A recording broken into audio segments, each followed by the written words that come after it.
Hello, kumusta kayong lahat dyan na nanonood at nagsusubscribe dito sa aking YouTube channel? Nandito naman po ang inyong kaibigan at kapatid na si Lolo Ben na nagbibigay sa inyo ng kwento araw-araw. Ngayong araw na ito, kalimutan muna natin si Mr. Carlos Yulo at ang kanyang mga away sa kanyang pamilya dahil alam nyo na itong mga previous na video contents ko sinishare ko itong mga latest developments tungkol sa nangyayari sa buhay ni Mr. Carlos Yulo. Pero kalimutan muna natin yan. At ang kwento ko ngayong araw na ito ay tungkol dito sa aking plano. At alam nyo, kahapon nakita ko doon sa newsfeed ko sa Facebook at sa Instagram na itong mga kaibigan ko ay nag-apply ng lottery sa Tokyo Marathon for next year. Kasi yung Tokyo Marathon ay nabibilang lang po yung tinatanggap nila na tatakbo dyan dahil isa ito sa mga 5 majors ng World Marathon. At ako po, bilang isang marathon runner, isa pa lang yung natapos ko, yung pinakamahirap, which is the Boston Marathon race. At ito ay natapos ko noong 2019. At nag-qualify ako dyan, hindi yung nagbabayad ako ng charity para makatakbo sa Boston Marathon. Talagang legit po ako na qualifier. Ngayon, nakita ko yung mga kaibigan ko, nag-post sila na nag-register sila for lottery sa Tokyo Marathon for 2025. At tinignan ko kaagad doon sa aking email kung meron akong natanggap na email. Kasi every year po na nag-a-apply ako dyan. Pero ewan ko nga ba bakit ganon. Palagi yata akong hindi nakukuha dahil for 3 times na nag-apply ako sa lottery para sa Tokyo Marathon, hindi ako nakukuha. Ngayon na yung pang-apat ko. Kaya nung kahapon, nung nalaman ko na yung mga kaibigan ko ay ng mga runners na nag-sign up for lottery for the Tokyo Marathon, nagpunta ako sa website nila at nag-apply na rin ako sa lottery. Itong lottery is, tsambahan yan. Kaya nga, parang pumupusta ka lang sa loto yan o sa sweepstake. Dahil limitado lang po ang number of runners na tatanggapin nila. Dahil alam nyo na, hindi ko naman alam kung bakit limitado. Kasi yung mga ibang marathons, marami. Kagaya ng New York Marathon, umaabot pa yata ng 40,000 or 50,000.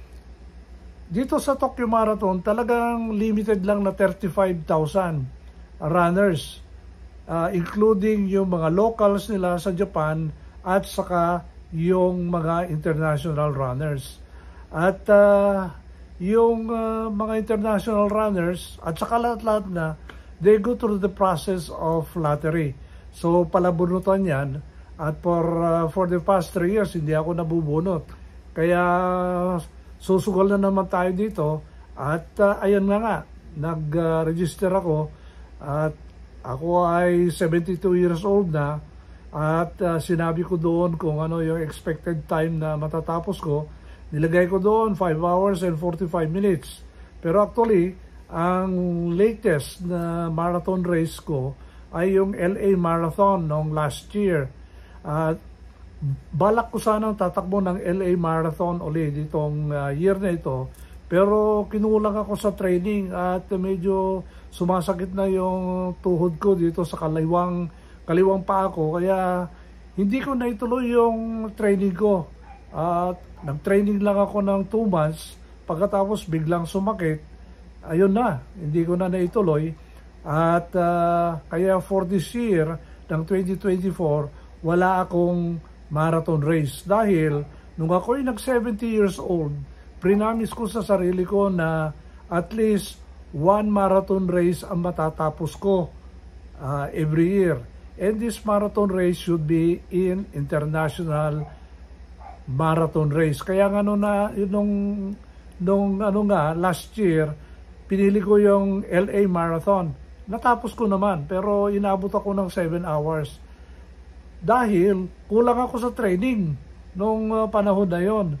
At ito naman, sa Tokyo Marathon, meron pa naman akong ilang buwan na magte-training, 7 or 8 months.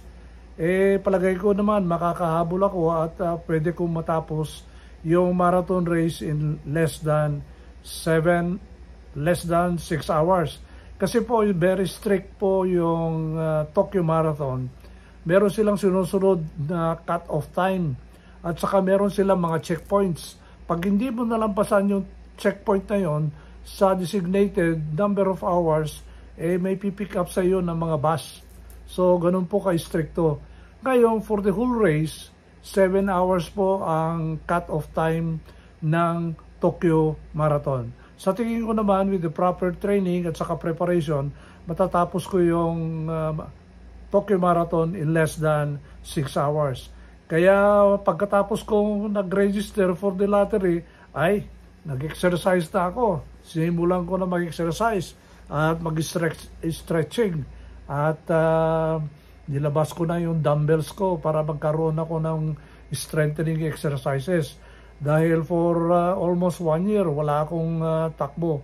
So, ganun po. At ang lottery po, ang acceptance ng lottery ay hanggang sa huling araw ng Agosto. At malalaman namin kung sino-sino ang pumasa sa lottery by September 30. Hindi sila magbibigay ng listahan, kundi sila ay magpapadala ng email na sasabihin sa iyo kung ikaw ay kasama sa event o kung hindi. So, malalaman ko po yon sa September 30. At syempre, malalaman din ninyo dito sa video contents ko dito sa YouTube channel na ito kung ako'y nakapasa sa lottery. Pero ang iniisip ko, kahit na nakapasa ako o hindi, itutuloy ko pa rin yung biyahe ko papunta ng Tokyo para mag-cheer na lang dito sa mga kaibigan ko. Kasi marami akong kaibigan na sa tingin ko papasa sila at ako'y maiiwan. Ayaw ko naman magpaiwan dahil ito mga kung sasabihin ko sa iyo, OG, mga original na mga runners ko, mga ito. At talagang mga kaibigan ko sa running community. At kung nakapasa sila, mag-cheer na lang ako sa kanila. Kung sakali man na sila ay mapasa. At kung may pasa ako naman, at lusot ako sa lottery by September 30, talagang prosigido ako mag-training yan. September 30, October, November, December, January, February, March. Kasi first weekend ng March yung Tokyo Marathon. To be exact, it will be on March 2nd. So, yun lang po ang plano ko for this year in preparation for the Tokyo Marathon in March 2nd, 2025. Alam niyo, kahit sabihin niyo 72 years old ako, pero yun po ang nagbibigay sa akin ng kalusugan at magandang pangangatawan at healthy lifestyle dahil po sa mga araw-araw na pag-hike ko, araw-araw na paglalakad at saka araw-araw na pagtatakbo.